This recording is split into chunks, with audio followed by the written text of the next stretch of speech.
Hi guys!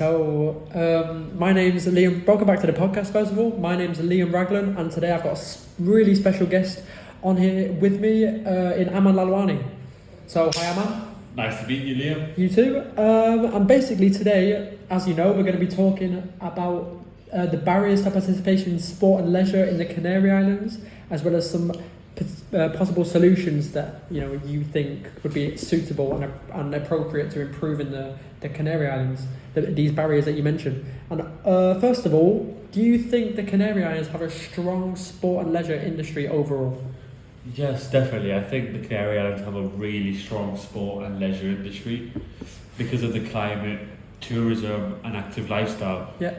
The warm weather all year round allows people to do outdoor sports like football, surfing, cycling, swimming, hiking, and running almost every day. Tourism is also a huge advantage because many athletes and many visitors come to the islands for training camps and sport holidays. This creates lots of jobs in gyms, hotels, sports centres, water sport companies, and leisure activities. Yeah, I'd agree with you on everything. That's really interesting, Aman. And even though there are so many positives that you've just mentioned there, do you think some groups still face barriers when they're trying to participate in sport? Yes, again, definitely. I think even though there are lots of opportunities in the Canary Islands, different groups still face barriers that can make participation difficult. These barriers can affect confidence, access, and motivation, which sometimes stops people from getting involved in sport. Yeah, again, I'd agree with you there. But in terms of barriers and actual target groups that we're going to be talking about, let's start with the women target group. So, what barriers do you think women still face in sport today? One major barrier is gender stereotypes. Some sports are still seen as more male sports, which can make women feel less encouraged or taken less seriously. Even though women's sports has improved a lot, there are still more male coaches, male managers, even in women's teams.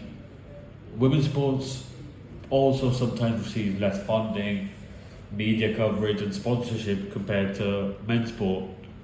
And all these factors can reduce opportunities and visibility for female athletes. Yeah, I would absolutely agree with you there, Aman. We do see a lot of men in female sports, which you wouldn't see on the other hand. Really, if it was in male sports, you don't really see females in there a lot, especially as coaches. So it's a bit two double standards there. However, what solutions do you think could help improve this problem that you just mentioned here? I think there should be more projects encouraging women into coaching and leadership roles in sport. Seeing more female coaches and managers will help inspire younger girls. I also think having strong female role models is very important. In Spain, players like Alexia Putellas and Aitana Bonmatí have helped make women's football much more popular and inspiring for young girls. Yeah, for sure. Again, I'd absolutely agree with you there, Aman. Now let's go into the second target group of older adults and what barriers you think they may face in sport nowadays. Older adults can face barriers like health problems, injuries, or reduced mobility, which can make some activities more difficult for them. Some older people may also feel nervous about exercising or think sport is mainly for younger people.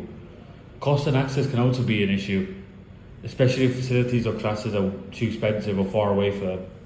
Yeah, and what solutions would you say could be used in your opinion or put in place to, prevent these barriers from affecting older adults?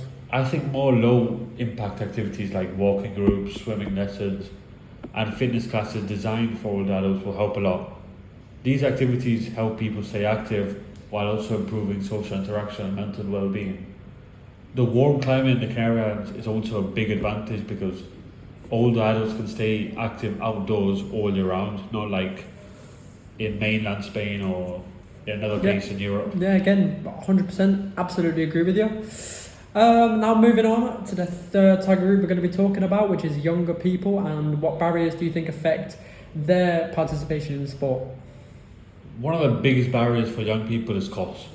Some sports require expensive equipment, memberships, or travel, which not all families can afford.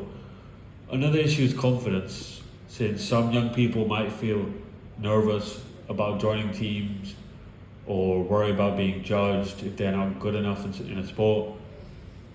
With social media nowadays, social media and gaming can also reduce motivation to be active.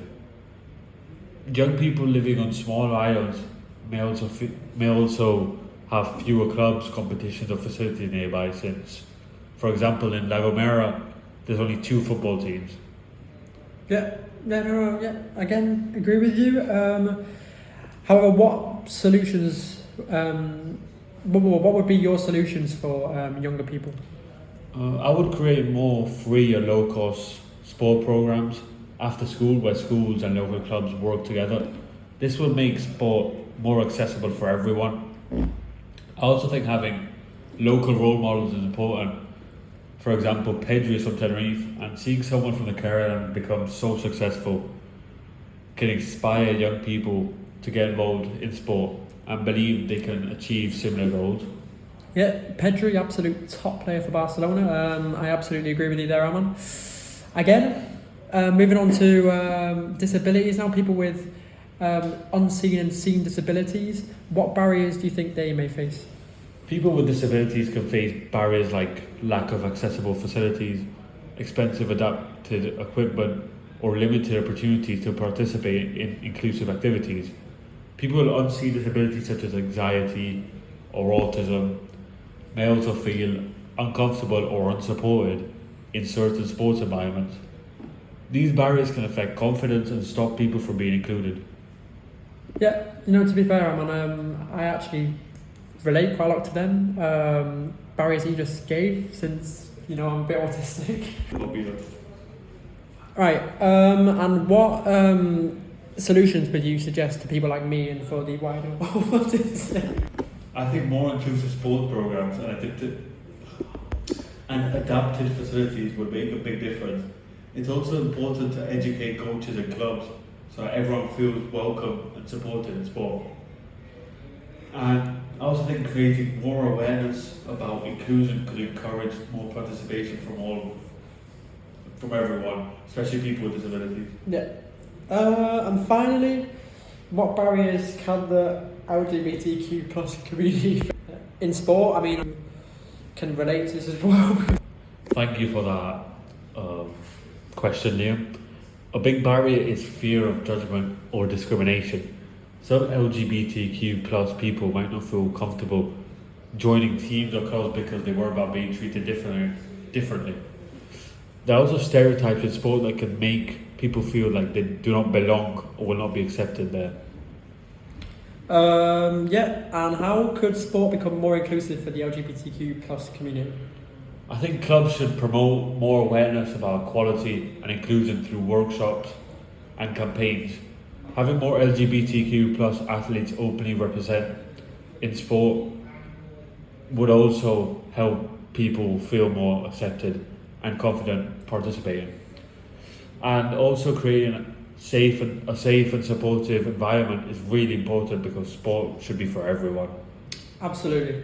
And I just wanted to finish off with this important question I have to ask you. Overall, Aman, do you think improving inclusion and participation could have a wider impact on the Canary Islands? Yes, definitely. If more people participate in sport and leisure activities, it would improve physical health, mental well-being, and social connections across the community. It would also create more jobs in coaching, fitness, sports tourism, event management, and leisure activities, which would benefit the Canary Islands economically as well. Absolutely brilliant explanations for all the barriers, all the solutions. Fantastic having you on the podcast, Aman. Thank you very much. And everyone, thanks for watching. Thanks for watching. See you next time.